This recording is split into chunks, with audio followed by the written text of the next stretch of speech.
Hello mga kalabi, at hindi po natin inabutan si Nicole sa kanyang inuupahang bahay. Kaya pupunta po tayo dito sa Balanga kung saan po nagtitinda yung kanyang pinsan.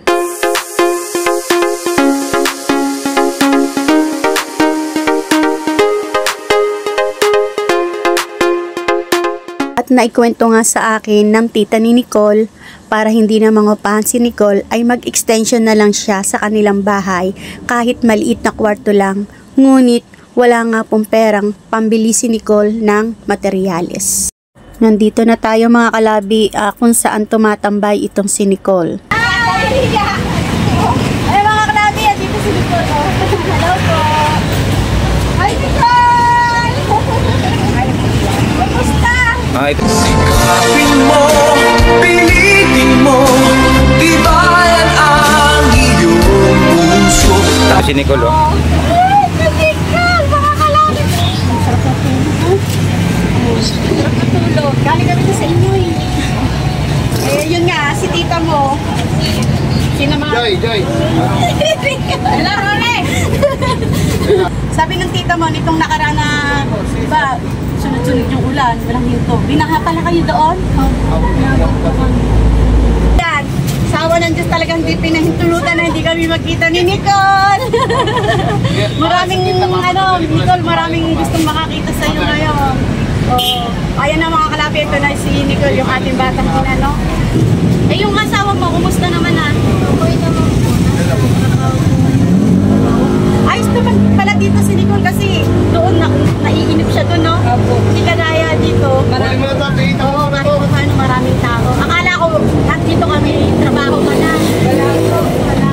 Sinasamahan ko lang po yung baby. Kaya din po kasamahan ko.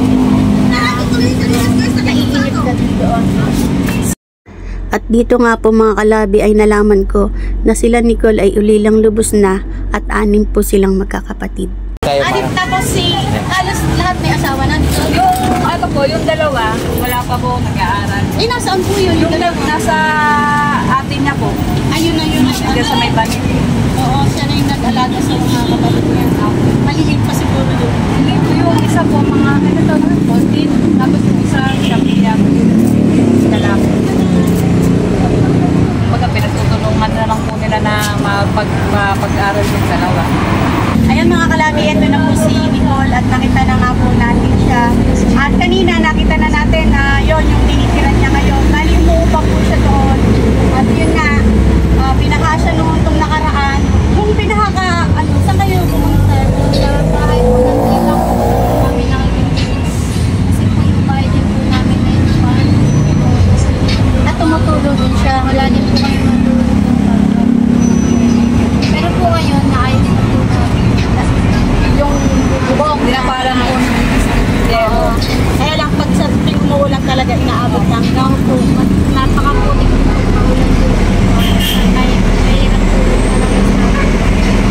Kumusta na si Nicole? Kumusta na ang buhay Nicole? Ganun pa rin po. Mahirap po. Ngayon, pero yun, tuloy po kami para kayo nakaya. Para sa Kano kahirap yung walang sariling bahay, no? Sobrang hirap sa pag-ipon.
ba siya? Ay, piling yung palad ng bata, oh, mga kalagi. Ano yan? Ba't ganyan yung palad niya? Nicole, Kati-kati po yan, ma'am. kasama nito rin yan? Opo, ganyan din po yan. Pag gabi po, hindi po siya makatulog. Mahirap. Kailan? Eh, mga kalagi, dahil sa walang pera, hindi mapacheck up ni Nicole kung mga lumalabas sa balat ng anak niya. Hindi mo ba napacheck up kahit minsan? Hindi ko pa po nadadala sa hospital sa center lang. Sa center. At dito nga mga kalabi ay naikwento sa akin ni Nicole kung gaano kahirap ang kanilang buhay sa ngayon. At nalaman ko rin kay Nicole na ang kanyang anak ay nagkukumbulsyon. Di ba nga, nakita ka nga namin, naglalakad ka sa kainit-initan ng sikat ng araw. Grabe, sobrang init. Hindi kaya na ano tinumba, hindi rin maganda sa bata. Yun na, Nicole. Yun nga po sabi niya, gala ka ng gala. Nilakad mo yung anak mo. Sana, hindi na maulit yun, Nicole, ha? Kasi tayo, malalaki na tayo. Kaya natin. Katawan natin. Yung baby mo, hindi kaya. Baka mamaya, may nakukuha na ng sakit yung anak mo. Totoo yan. Namamalayan. Kaya tumitirik. Sa sobrang init, ikaw ba naman, baby yan na. Wag mong lang aanin yung sinasabi ko, Nicole, no? Maaaring pinatid na yung mas the best yung ipa-check up niya, no? Ayan mga kalabi, sa mga nakakapanood ko. Sana po, matulungan niyo po si Nicole na, mapacheck up po yung anak niya. Ayan, madalas daw po pinukumpulsyon. Hanggang ngayon, di nga niya napapacheck up kasi gaya na wala silang pera. Sinasadong asawa niya, sapat lang din ito sa pang-araw-araw nila. Minsan, kulang pa. Dahil minsan, yung araw din ng contraction, kagaya nung nagulang, di kumpleto yan. Opo, walang paso. Diba? Walang paso. Kaya ito, sasakripisyo na lang talaga si Nicole. No? At sana minsan makadalaw kami sa bahay ni Nicole. At meron kaming dala rito, Nicole. Asa na pala? Pagpasensya mo na itong dala namin. Ano yun? Mga... Nung si Madam Labi, nakatanggap ng ayuda. Ayuda sa barangay. Ngayon, yung ayuda na natanggap ko, isi-share ko rin sa'yo. Diba? Binigay na lang namin sa kanya. Kasama ng madam, no? At meron pang kasama yun. Meron din tayong dalang dyan, damit. Galing dito kay, kay Sister Lorna at kay Brother Phil. Ito, Nicole, galing ko kay, kay Sister Lorna at kay Brother Phil.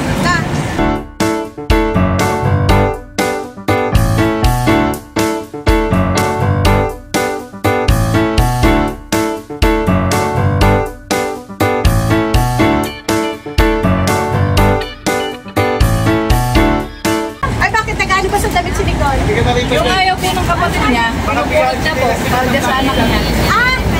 Yung damit ng Anak ng kapatid niya. Kumbaga, itatapon na po. Pupulutin niya naman. pulutin naman niya. Pag tinapon ng kapatid niya, pupulutin niya. Kung may sira o i-repair. Tapos, para sa anak niya. Diba?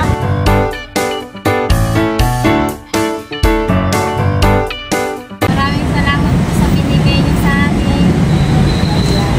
Ito naman, Nicole. Ito yung sinasabi kong ayuda na nakuha ko. Ngayon, i-share na lang natin kay Nicole. Ayan, meron pa pala. Galing ka na, Mr. Lorna.